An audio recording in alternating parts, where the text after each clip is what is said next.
Hello and either welcome or welcome back to the Gender Libertarian Podcast. If you do like this, please rate, comment, and subscribe. You can find me on iTunes, Google Play, Stitcher, SoundCloud, Spotify, YouTube, and on my Patreon page. So today I'm talking to Jesse Singal. He is a journalist. He co-hosts a podcast, we'll get to that in a little while, and is also a Substack person.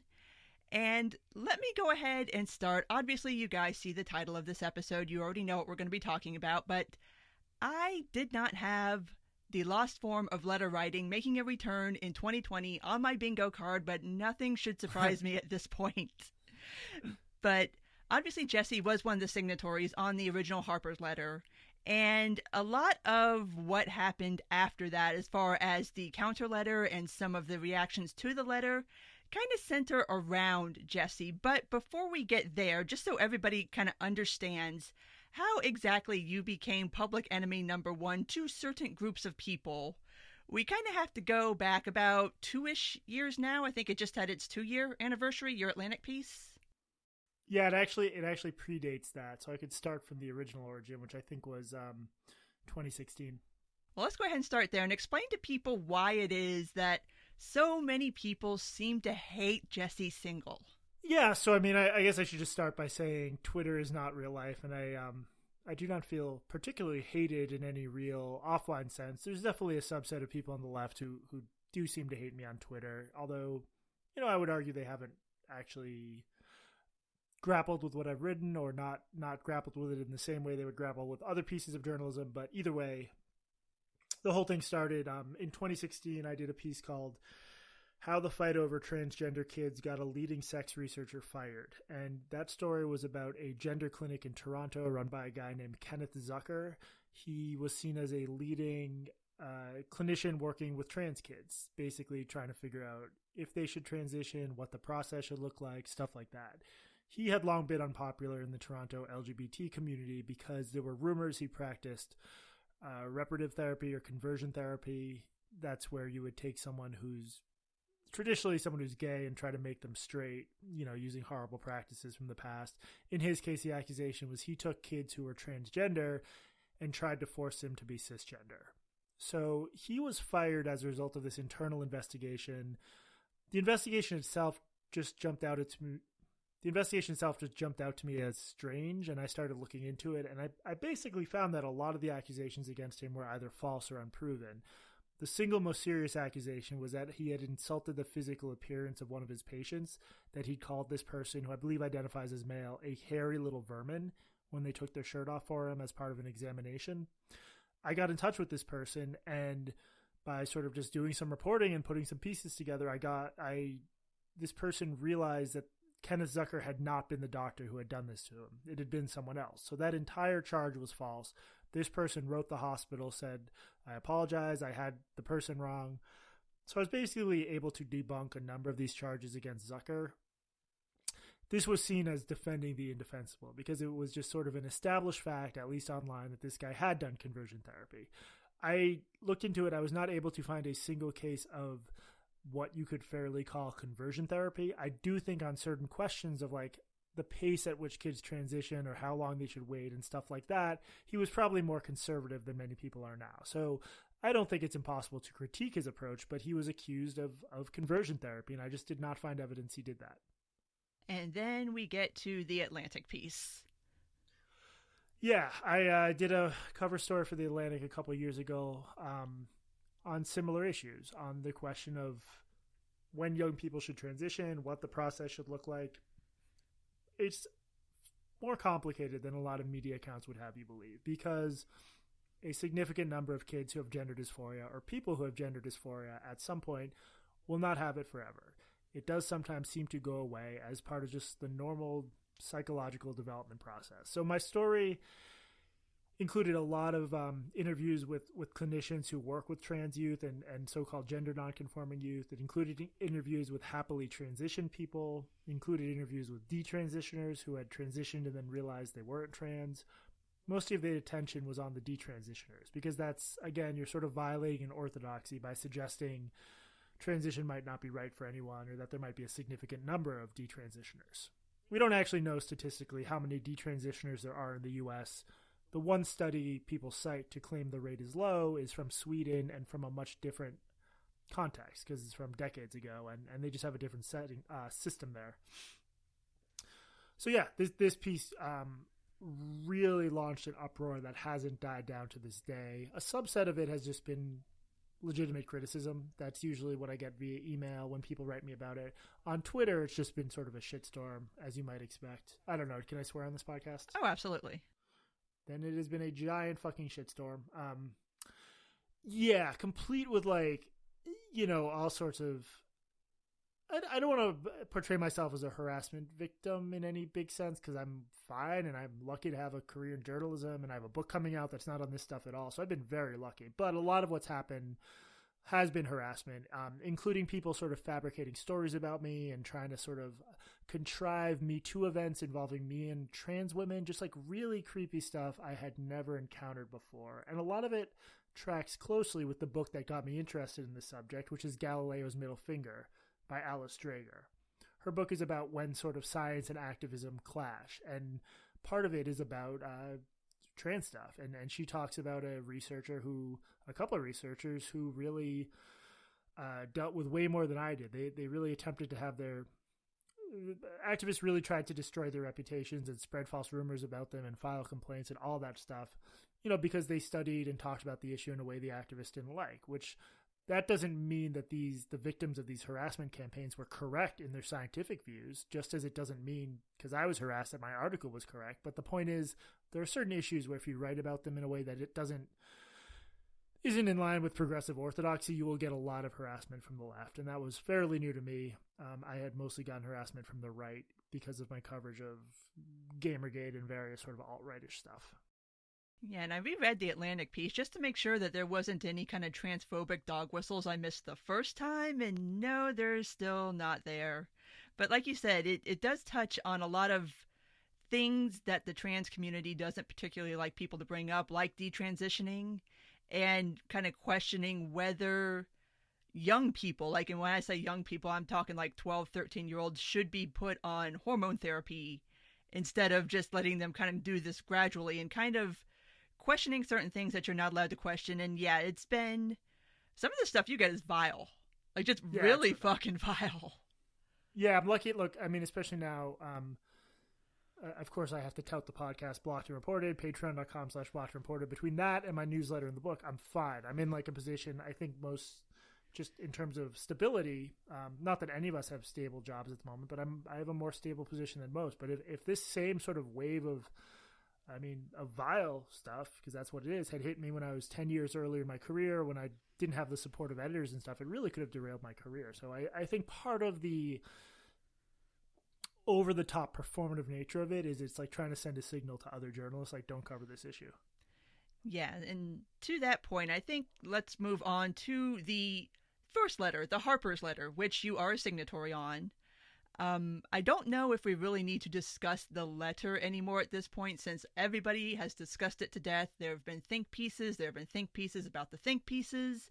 There have been online debates, podcast episodes. I mean, I did my own, obviously, although the one thing I do want to say is I did expect there to be pushback. I did not expect the full-scale meltdown that happened after like the first 48 hours after it dropped. It felt like I was watching some kind of mental experiment take place on Twitter. I was like, what the fuck is wrong with these people? And kind of one of the biggest places it went that I'm baffled as to how we got here is people somehow making it about trans people. And I'm like, nobody said anything about trans people. What? How did we get here? Like, yeah, there's just it's so online, and it's just this fight that I would imagine the average American, like, struggling to pay the bills would not give two shits about. But there's just sort of these claims and counterclaims that get so in the weeds. But yeah, one of the narratives that took hold was that the letter contained anti-trans dog whistles, to the point where a Vox staffer, you know, sent a note to her editors saying that she felt less safe at work because Matt Iglesias, who works at Vox, signed it. There's nothing remotely, you know, a dog whistle can be anything. That's why people use the term dog whistle instead of making the claim directly. But there's nothing remotely like an anti-trans dog whistle in the letter. It was signed by at least 3 trans people, and I'm baffled by that. So I think the meltdown was useful. It showed sort of the quality of argument and thought going into this. So many articles completely misrepresented, what was in the letter, including in The Atlantic, including in The Guardian, a counter letter that was signed by, some journalists at places like the New York Times and Vice and elsewhere completely misrepresented the letter and made unfounded allegations against some of the signatories. The fact that people couldn't just respond to the letter as it was, I think, was a useful example of what goes on these days, where people just sort of, it's all sort of in-group, out-group, tribalism. People just knew from looking around at their friends they were supposed to be mad at the letter because people like me signed it. So then they had to construct a reason, sort of reverse engineer a reason to be mad about it. And there were none really on offer in the text itself because it was 3 paragraphs that were frankly milquetoast. But it was very weird to watch that and very just depressing and exhausting, to be honest. Yeah, quite a lot of people lined up to tell on themselves on this one. And just the way it got deconstructed. And I hate it when people make this analogy, but I think this one is actually appropriate in this situation. Just had that very like Soviet style feel of, well, all these people signed this letter, so if you sign this letter, you must be associated with these people, and that is bad, and now you are bad, and now you must do something publicly to renounce the letter or take your name off of it, which that's a topic that I don't think a lot of people kind of covered entirely here, and that is right after the letter dropped. I forget her name, but the woman that decided to unsign the letter. Jenny Boylan, do you mean? Her too. I mean, that one was just sad because... Kerry Greenwich? Yeah. Greenwich? Yeah, the Jenny Boylan one is just sad because that was just like, you guys just bullied a trans woman into unsigning the letter. Like, do you understand what y'all just did? That was insane.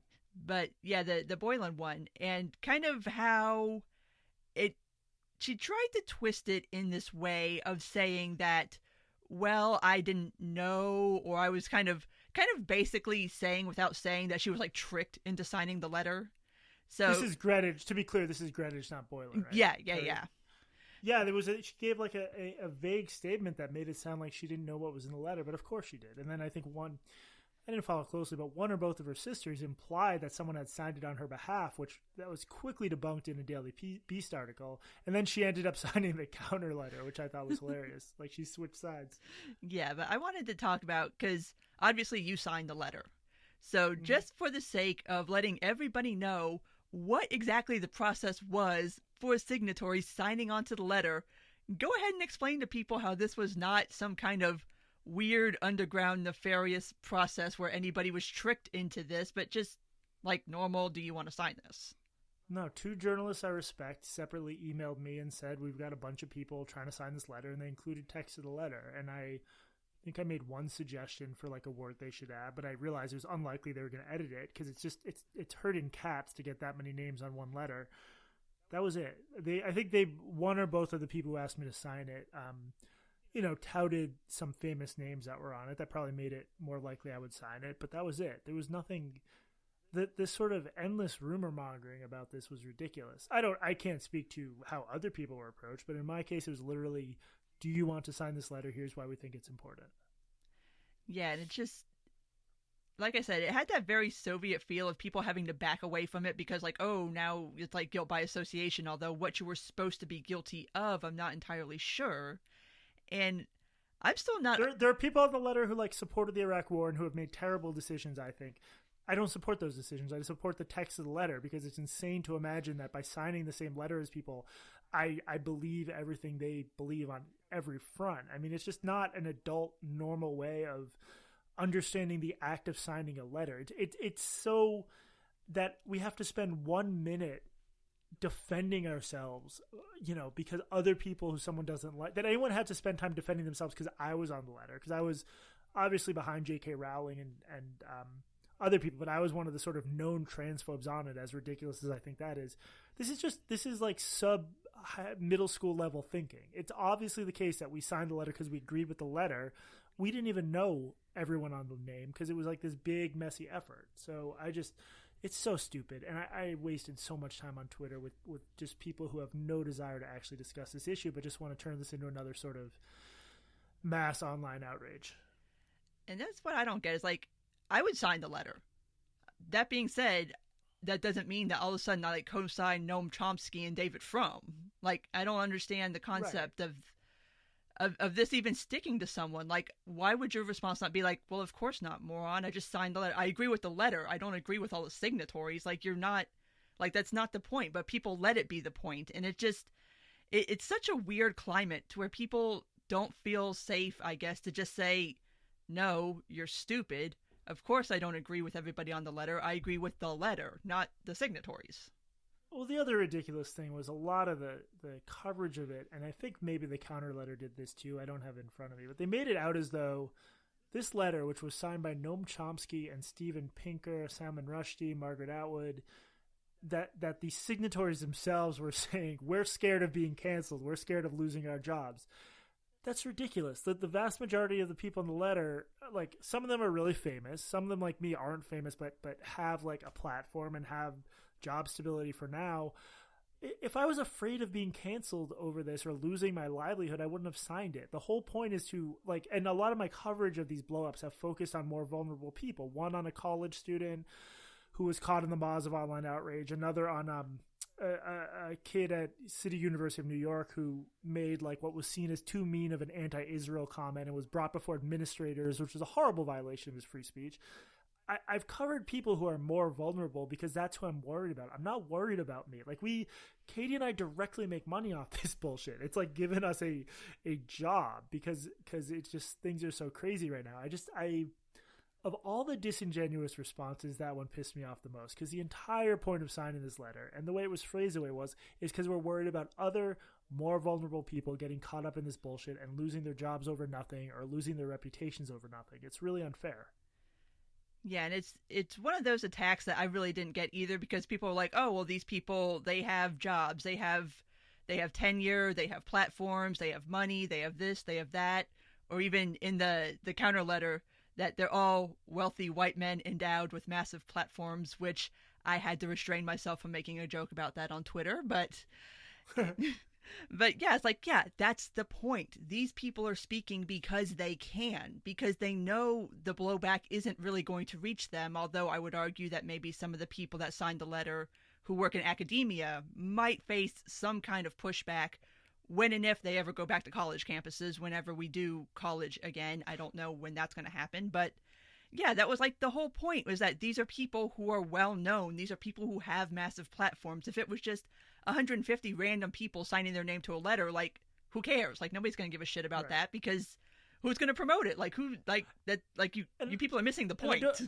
I don't want to overstate it, because, like, there's some, like, Zed Jelani does good stuff. He's probably a little more vulnerable than me, because he doesn't have sort of like well, he might have a full-time job. My point is, if I look through the letter closely now, I'm sure I could find some names that aren't, like, super protected and for whom this was, like, an act of bravery in a way it just, frankly, wasn't for me. But the point is, everyone signing had an eye toward people who are in more vulnerable positions than they are. Like, that was why we signed it. That's what it says. It specifically talks about, you know, academics and artists and people like that. So, yeah, it just, the response was so silly, and you know, it was a silly discussion, but on Twitter it always is. Yeah, and the week before the Harper's letter came out, it's like, did we all not just circulate Yasha Monk's piece about how cancel culture is happening to normal, offline people who are getting their jobs taken from them, getting their businesses destroyed off of this kind of culture? It's like, this is the point. It's that it's happening to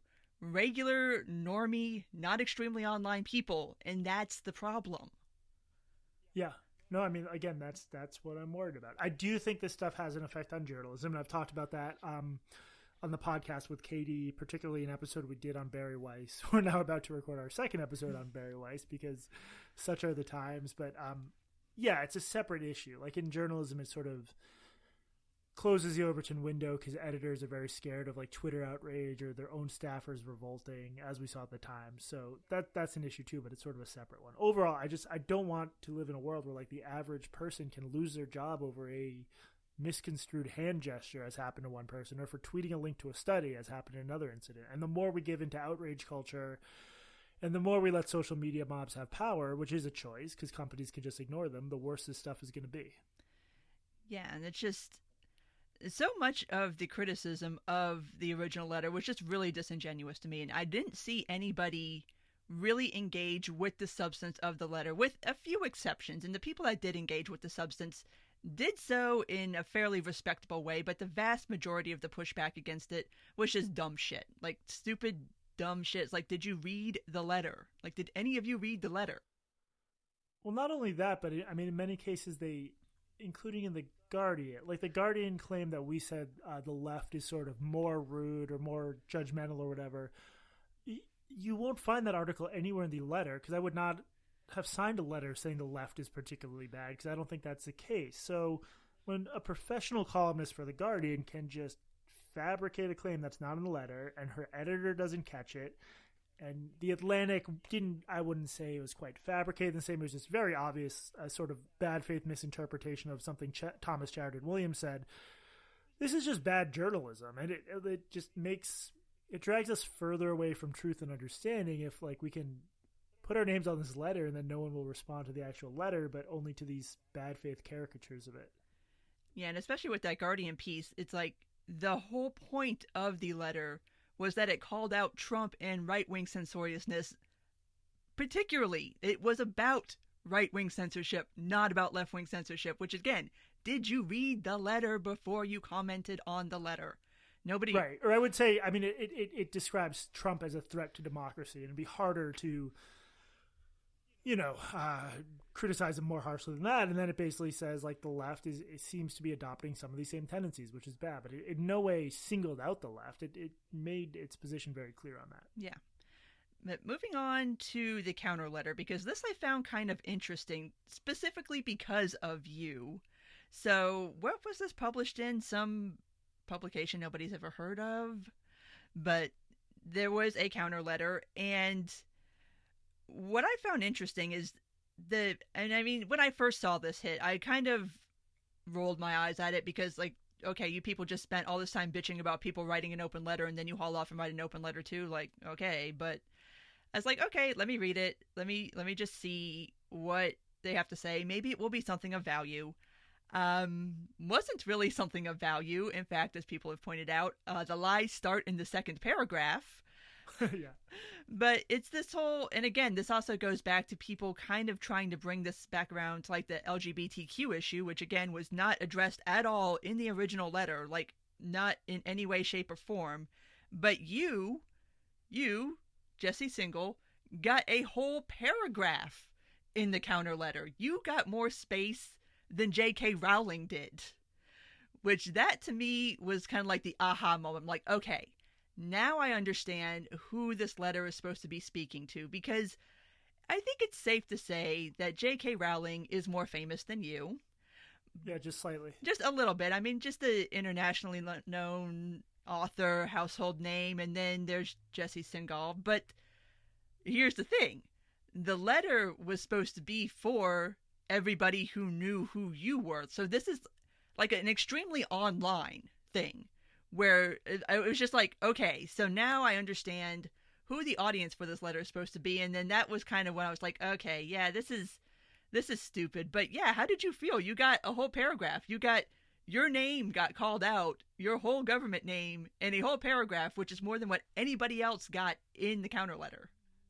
I mean, it's just silly. Like, I just at this point, it's to be expected. And it described my article as saying, in 2018, Singal had a cover story in The Atlantic expressing skepticism about the benefits of gender-affirming care for trans youth. That's just not what the article's about. You just have to read it. It does talk about how this idea of gender-affirming care is complicated, and clinicians are still trying to figure out what the boundaries of that should be, given that, 12 and 13-year-olds aren't adults. But it's just an inaccurate description of the article. And then it just links to a couple Medium posts that I would just invite people to read, because it's just this sort of interpersonal bullshit that has nothing to do with my views on trans issues and just is sort of personal grievances. And people should just read. One of the links says other writers. The other link says Medium posts. People are, I don't know why they would link. I don't think any of these links make me look bad, just like I don't think the article makes me look bad. But you would only think they make me look bad if you're already on the side. And as you pointed out, that's who they're writing it for. So it surprised me. I thought it was sort of hilarious that given these are some of the top public intellectuals in the world and I got the most space. I thought that was very funny. I'm flattered. It doesn't really bother me because like I think these people are sort of full of shit, frankly. And the other reaction that came out that called you out by name was, we kind of mentioned this a little earlier, that Emily Vanderwolf Twitter thread about how she was getting death threats and rape threats, and this is all so awful and horrible, and called you out by name specifically after saying that Breitbart and Daily Caller ran with her Twitter thread, which, to explain to people who are not extremely online, she did write that letter to Vox about Matt Iglesias signing the letter and how it made her feel unsafe.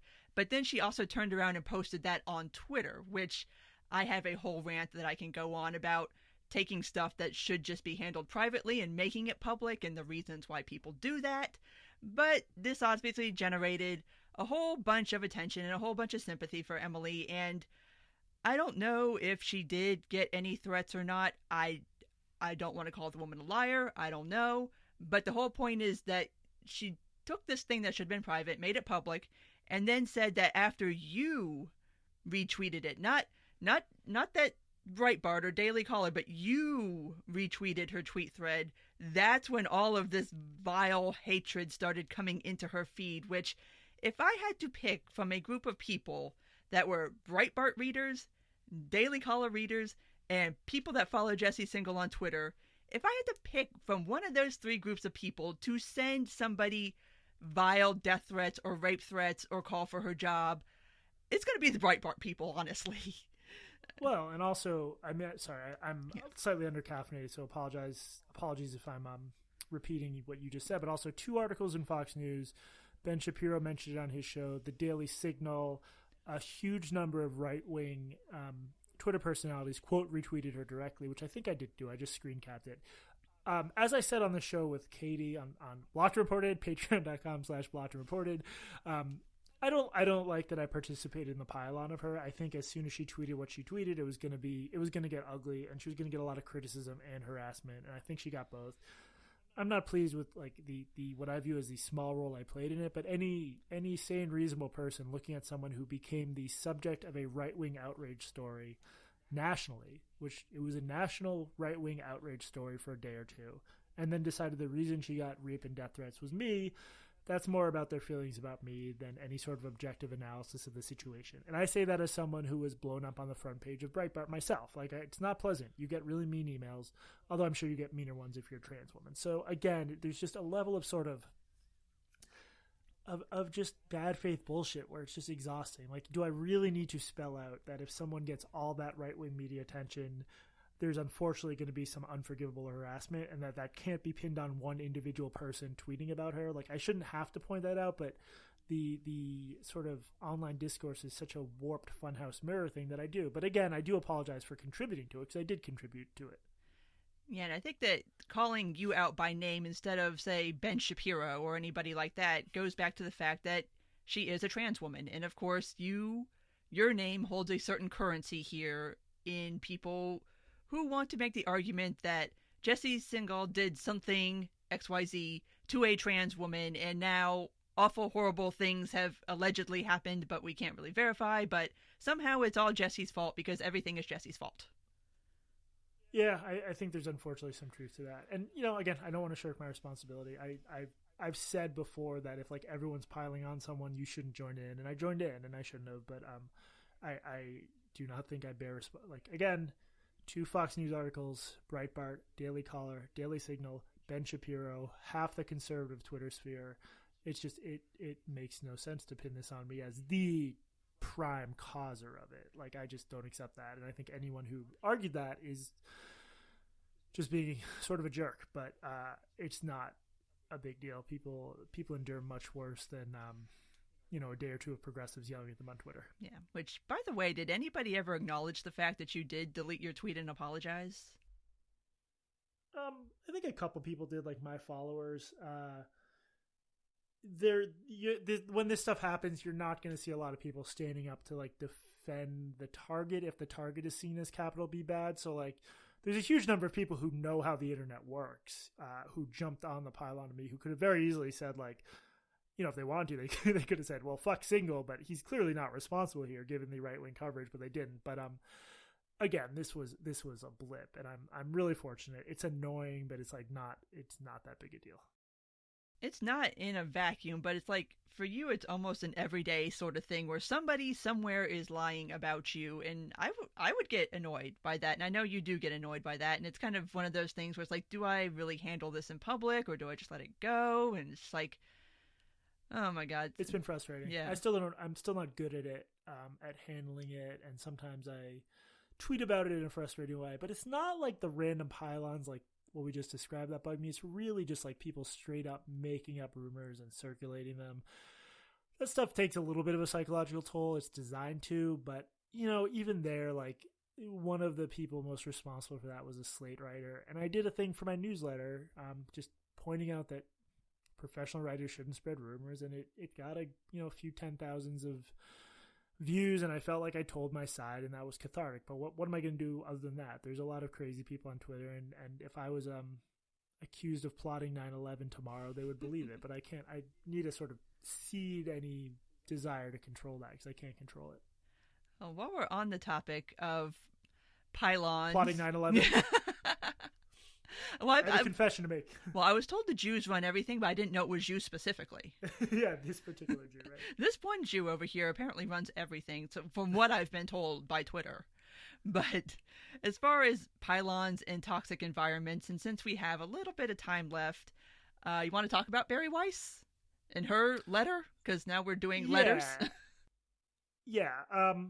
I don't know the inner workings at the Times, but I mostly agreed with the letter. I think it's getting harder and harder to just represent sort of centrist or center-left opinion at a lot of major outlets, including since Katie and I launched the podcast in particular, I've gotten a lot of concern like notes and set up some calls with journalists at various outlets, various big-name outlets, who don't feel like they can make arguments that are in fact quite mainstream because they will lead to, a staff revolt, or in the worst cases, people can get reported to HR, stuff like that. So I think what she's referring to is definitely happening. There's a strong strain of denialism within the Times that anything like that is happening, but I've talked to people in the Times who think it is happening, including 2 nights ago I did. So yeah, I mean, look, there's some rumors that Bari didn't handle this or that well, that she sort of reported someone to their boss for politely turning down a cup of coffee. If she did, that's fucked up, and I hope she'll explain exactly what happened. But at the end of the day, like, if people are using the New York Times Slack channel to like put axe emojis next to her name, even if they just mean she should be axed as fired, that's unacceptable. You can't have a workplace where you can definitely have a workplace where people criticize one another's work, but that level of sort of online harassment and bullying on a company platform, I hope the Slack logs leak, because I think Barry's telling the truth based on what I've heard. I don't think she's making that stuff up. I bet it got pretty vicious on there, in part because stuff got leaked to HuffPo and stuff got leaked to Vice, and we know that people were sort of openly talking shit about her. So, it's hard to know where the line is. Like, I wouldn't have a problem if people just openly criticized her columns, but it seems like things went well beyond that. Yeah, somebody out there has screenshots. You can't tell me that somebody ain't got these screenshots. Drop them already. We want to see them. Seriously. We really do. Especially given that obviously I'm not privy to what was said on Slack, but just judging by some of the things that her own coworkers have said about her on Twitter. They'll say it right out in the open. So of course they say stuff like that and worse on Slack. Like, if you say that on Twitter, I can't imagine what you say on what you think is a private platform, even though it is one that is run by your company, which that is so fucking stupid that I cannot even begin to comprehend how anybody would do that, or it would be allowed to happen, because this, and Bari kind of seems to step a little close to this line in the letter, that this could be something with legal ramifications to it. Well, I mean, she basically said that, so I don't, the journalist in me, like, can you imagine discovering a lawsuit like that? I would be surprised if there's a lawsuit, but she basically said as such that she thought it was a hostile workplace. So it'll be interesting to see what happens. Yeah, and like I said, given some of the things that they've said on Twitter and some of the places criticisms of her have gone, Oh boy, that could be very, very ugly if those screenshots ever do drop, because I'm thinking that some things might have been said along the lines of her Jewishness, and she kind of alluded to that in the letter too, as far as learning how to brush off people saying, oh, she's writing about the Jews again. I'm like, oh man, Yeah, what's in these screenshots? The lesson here is just talk shit about your colleagues in group text like everyone else. Don't do it on a company platform. Yeah, like what's wrong with you? That's what the group text is for. That's what the group DM is for. Like, what? Don't do that on Slack. Exactly. But before we leave out, on your podcast, Blocked and Reported, tell us about it. Leave us on a happy note. Yeah, Katie and I have been thrilled with this. It's basically just a podcast about internet bullshit, but of course we talk about a lot of other stuff. Our most downloaded episode so far is just a fairly searing discussion about White Fragility by Robin DiAngelo. We've talked about the Bari Weiss thing. We talk a lot about media. We talk about these weird internet fights that I think are invisible to most people, but we view them as revealing. So it has been a surprisingly successful venture since we launched it. I think the Patreon launched 2 months ago now. It's been wonderful, and we're so thankful for all the support. We get so many notes. We get so many great ideas for segments. So I would encourage all your listeners, patreon.com/blockedandreported. It's separate. I have a newsletter at jessesingal.substack.com. But these days, we all need to be insufferable one-man brands. So I'm just plugging everything I can think of. Well, that's what you're supposed to do. So...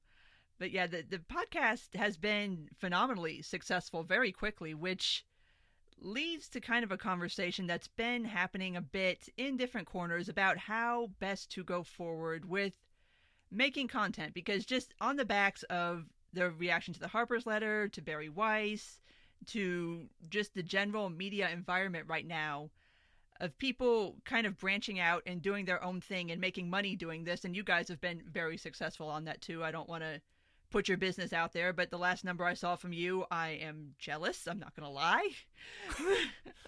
We've been very fortunate. Yeah. And so there's something, I think, a conversation to be had there about how people seem to be willing to pay for content, but from individual people, not necessarily from outlets like the New York Times or Washington Post, who are having problems kind of keeping up a subscriber base. But obviously there is this massive audience out there that is willing to pay for specific kinds of content. And I think that's something worth exploring.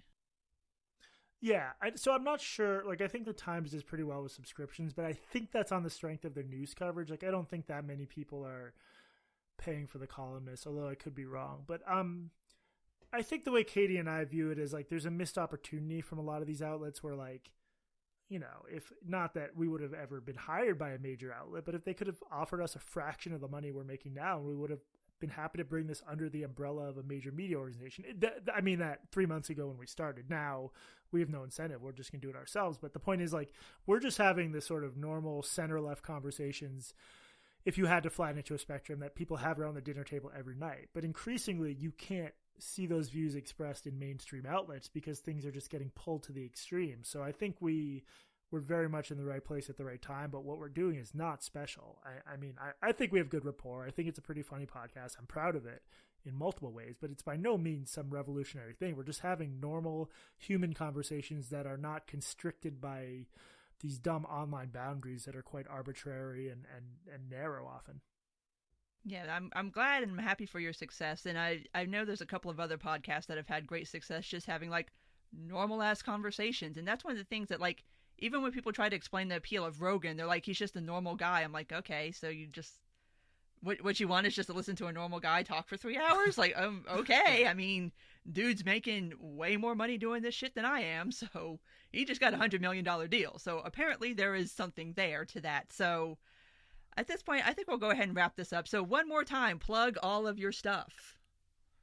Yeah, patreon.com/blockedandreported, jessesingal.substack.com. Next April, I think it's next April, my book is coming out, The Quick Fix. That's about sort of the replication crisis in psychology and why we latch onto these overly simplistic psychological solutions to complicated problems. Whole other subject, luckily, thankfully, very separate from the culture wars. So, yeah, thank you for having me on and thanking you for thank you for letting me plug all my stuff. Well, thanks for sitting down with me. Totally, Jen. Anytime. Thanks. So that was my conversation with Jesse, and as always, I hope you did enjoy that, and if you did make it this far, thank you for listening. And if you do like this, please rate, comment, and subscribe. You can find me on iTunes, Google Play, Stitcher, SoundCloud, Spotify, YouTube, and on my Patreon page. Take care, and until next time.